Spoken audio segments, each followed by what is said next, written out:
Oke guys. Assalamualaikum warahmatullahi wabarakatuh. Kami dari kelompok 5 akan membawakan materi kami dengan judul Studi Pertumbuhan Ekonomi Sosial dan Regional. Sebelumnya, izinkan saya memperkenalkan anggota-anggotanya. Yang pertama ada saya sendiri, Medi Firdiansyah. Yang kedua, Satriani. Dan yang ketiga, Ardila Ahinonci. Baik, materi yang pertama akan dibawakan oleh rekan saya bernama Ardila. Kepada Ardila dipersilakan. Baik, Assalamualaikum warahmatullahi wabarakatuh. Jadi di sini saya akan menjelaskan tentang studi geografi regional. Secara objektif, kajian geografi regional berorientasi pada wilayah yang luas, mencakup negara atau benua. Konsep ini ditinjau dari dua aspek geografi, yaitu aspek fisik dan non-fisik, sebagai esensi kajian geografi. Aspek-aspek geografi tersebut juga tidak lepas dari fenomena geosfer dan wilayah. Next. Pertumbuhan selanjutnya yaitu pertumbuhan ekonomi regional secara spasial. Pertumbuhan ekonomi regional secara khusus bertujuan untuk meningkatkan pendapat wilayah atau produk domestik regional bruto. Meningkatkan pendapatan tersebut dipengaruhi oleh perubahan struktur ekonomi dari pertanian ke industri. Berikut yaitu pertumbuhan kawasan industri secara langsung dapat meningkatkan pertambahan pendapat pertumbuhan. Zonasi kawasan industri memberikan sinergi antara wilayah dalam meningkatkan perkembangan dan pertumbuhan. Secara keuangan, pertumbuhan ekonomi merupakan dampak dari interaksi antar wilayah. Suatu wilayah tidak dapat berkembang tanpa adanya interaksi antar wilayah. Kebijakan pemerintah, teknologi dan informasi, pendidikan, dan peran masyarakat. Baik, selanjutnya akan dijelaskan oleh Satriani.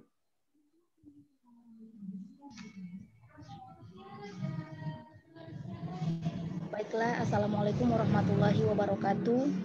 Di sini saya akan memaparkan materi tentang teori pertumbuhan ekonomi secara regional.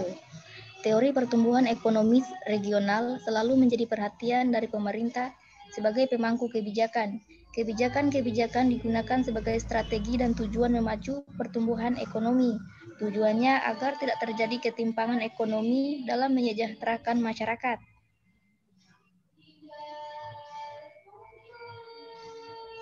Menurut Budiono, pertumbuhan ekonomi regional merupakan proses kenaikan output per kapita dalam jangka waktu yang panjang. Perhatian kenaikan output per kapita terletak pada output total atau GDP dan jumlah penduduk untuk melihat pertumbuhan ekonomi.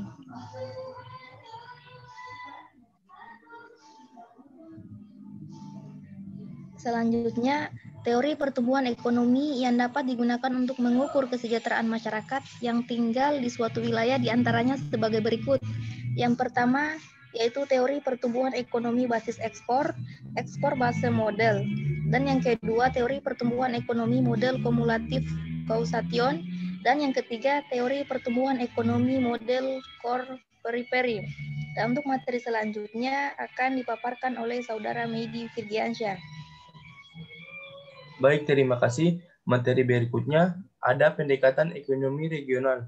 Penggunaan pendekatan ekonomi regional diperlukan dalam meningkatkan pertumbuhan ekonomi.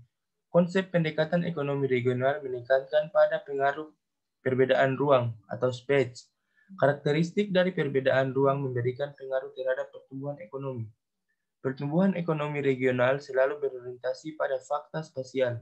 Wujud fakta spasial dalam pendekatan ekonomi regional mencakup aspek distribusi, pola, struktur pergerakan, dan sistem keuangan yang menjadi fokus pengembangan regional ekonomi. Wujud dari pengembangan ekonomi regional berupa fakta perilaku, aktivitas, dan pertumbuhan ekonomi di permukaan bumi pada suatu wilayah. Pertumbuhan ekonomi dalam konteks regional berorientasi pada pertumbuhan produk domestik regional bruto. Pertumbuhan ekonomi menjadi target dari setiap pemerintah daerah karena beberapa hal sebagai berikut. Yang pertama ada pertumbuhan penduduk yang selalu bertambah. Pertumbuhan jumlah penduduk perlu diimbangi dengan kenaikan jumlah PDRB.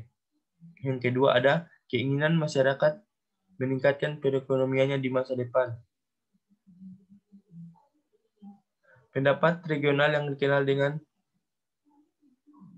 dengan PRB atau regional Indonesia dapat diterjemahkan 3 konsep di antaranya sebagai berikut. Yang pertama, pendekatan produksi, yaitu merupakan pendekatan dengan jumlah nilai produksi barang dan jasa yang dihasilkan oleh berbagai unit produksi pada suatu wilayah atau regional dalam kurun waktu tertentu dan biasanya dihitung satu satuan produksi. Yang kedua, pendekatan pendapatan.